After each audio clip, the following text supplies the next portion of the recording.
Hey guys, this is Chris Mincola with the Mincola Group Real Estate Professionals at West USA Realty.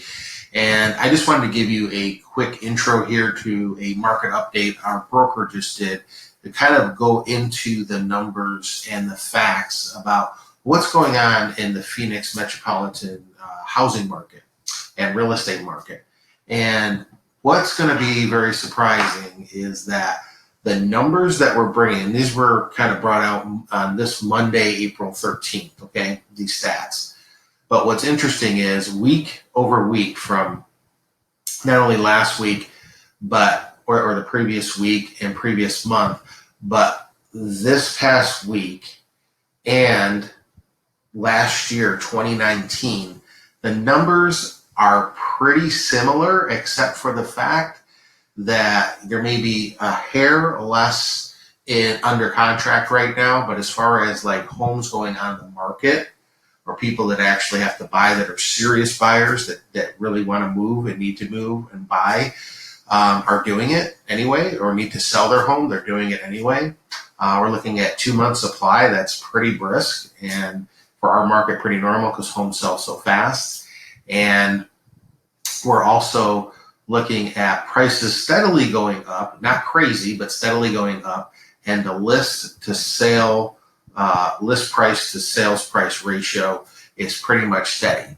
So actually, there isn't much of a change or anything out of whack right now in our housing market or real estate market that's crazy. But here are the numbers. Let's take a look. There we go. All right. Hey, Todd, how are you, buddy? All righty. Hey, welcome back. All right. Well, good morning, everyone. Thanks so much. This market stats are for the week ending today, Monday, April 13th, 2020. We have 50 days closed on market, 2 months supply. Our absorption rate is at 48.71. Our average list price is at $570,000, average sale price at $384, and our list price to sale price retention is 97.61. Taking a look at active inventory, we're sitting at 14,577. That's up 3%. Our pending is sitting at 4542, and our closed units for the month, still a little too early to see what's going on there, but sitting at 2367.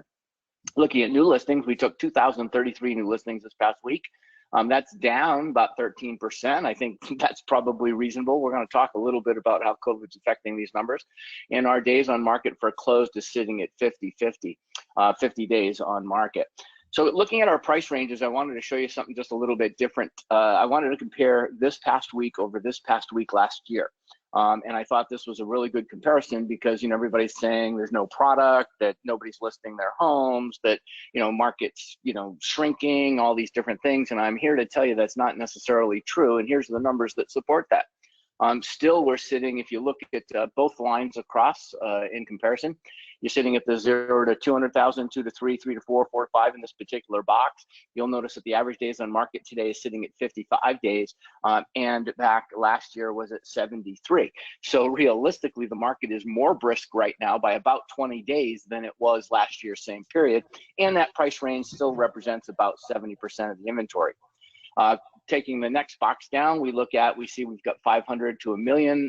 We're looking at, again, this is 96 days on market in the pink. If you look on the right-hand side, it's 112 days on market last year. So again, even the $500 to $1 million price ranges are still moving significantly slower, almost half as slow as the under 500. But again, it's very, very comparable when you're looking at the percentile of inventory in that particular mix is still sitting at about 20%. If you're looking at the units columns, you're going to know there's not a big deal of difference in the units either. Looking at 1 million plus, not many of us are playing in that market, but it's sitting at 160, 186. And look at that, slide drives across. It's the same speed, the same days on market average that it was last year. So just some things to show you guys on that particular slide and how you can use these numbers and then compare it to the previous period. So go to our next slide, which is our market stats itself.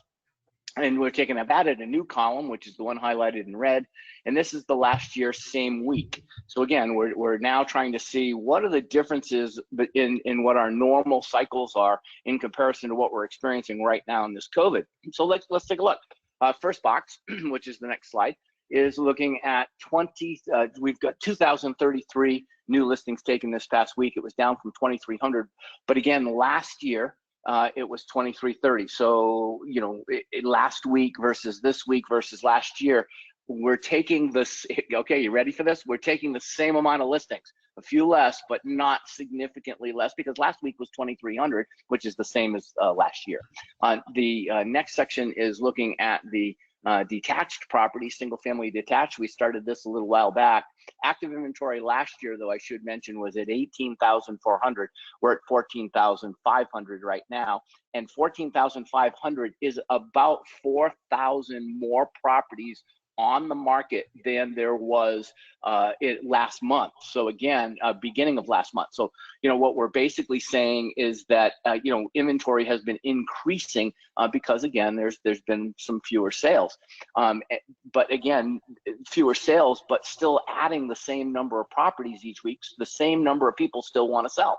The detached properties in there, a couple of weeks back, we were talking about 8,400. Now we're at 11,600 single family non-distressed detached properties available in the marketplace. That's super. And if you take a look also at the new homes are still averaging 1,700 roughly. So we're not losing any inventory, and yet if you click on the next slide, that the number of properties that are pending are maintaining commensurate with week over week production. 4,650 last week, 4,500 today. Last year we were at 6,500, but if you slide drives a little further, you're going to see we closed out the end of last month at 5,200. So again, we're probably 1,000 pending units off of where we should be, right at 1,000 fewer properties pending than is typical for this particular time. Taking a look at closed inventory, closed production, we're sitting at 2,300 for the month. Last year, we were at 2,700, so we're down about 10 or 12%. And if you remember, year to date, we've been talking about the fact that all through most of last year, from May on, and leading into the beginning of this year, we were continuously, anywhere between 12 and 15% higher production than we were the year before. So we were starting, last year was doing really well, 2019 versus 2018, and 2020 was going to be a banner year. So again, if we can get back to work and keep focusing on the fact that real estate is still going on amidst this COVID-19 scenario. Sure, there's a lot of new things that we have to do and new ways in which we have to work. But at the same point is the top 20% that does 80% of the business is still doing the business. Take a look at the statistics down at the bottom. We're looking at month supply, 2 months supply right now. That's not bad at all. The rule of thumb way over on the left is 3. That's the number we like to see. Remember, 4 to 6 is a neutral market, 6 and more is a buyer's market. So if you're under 4, you're in a seller's market, and 3 is kind of that sweet spot, 3 months supply. We're at 2.5 right now, 2.05. And again, comparison to where it was last year was at 2.1. That's not far off, guys. 45% is what we're averaging this past week in absorption rate. We were at 60% last week as the weeks ebb and flow. More people buy a particular week, who knows why. 45% last year, 48% this week, similar. Next, going down, looking at our sale prices, we're sitting at right now 570 is the average list price that's taken. It was 557 a year ago. Not much of a big deal. It was 577 just last week. Average sale price sitting at 384. We were at 331 last year, so that's a modest, increase in numbers. Maybe 15, 18%. But again, if you look to the last week, we were at 367. So what's happening is again, that was higher than last year. So, again, ebb and flow a little bit. But what I want you to see, again, looking at these slides is the comparison. It's kind of like the very first day you go and get your real estate license and you've never shown a home before, you're not an expert. When you show your second home on that day, all of a sudden you become the expert because you've just seen the last home, and now you can begin to compare the next home to the one you just saw. And of course, 20 years later, people have done it 20,000 times, which builds that competency between the years. So if we're looking at this, we're just seeing average sale prices. This is consistent. The market is not really slowing down too much. We're probably, based on these numbers, looking at about a 8% off right this particular minute, and it's mostly because the buyers have low consumer confidence. And when they have low consumer confidence, they're meaning they don't know what's going to happen. They don't know what's going on. They don't have a crystal ball, and nobody's really there, and everybody's telling them only what they need to hear right now to spin their political agenda. So ultimately what we're saying here is that the people that still need to sell and the people that still need to buy are still doing it. It's the people that were speculators before, or maybe I will, maybe I won't, they're still out.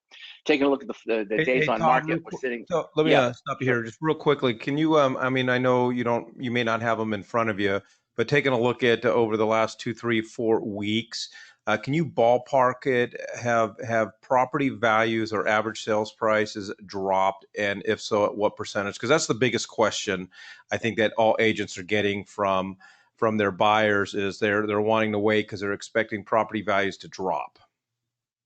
Well, that's a good point. And if you look at these numbers right now, that's not the slide we're on right this moment where the red bar goes across. We're sitting at 384. We were at 367 last week, 331 a year ago. But, again, last month, the slide, we were at 378.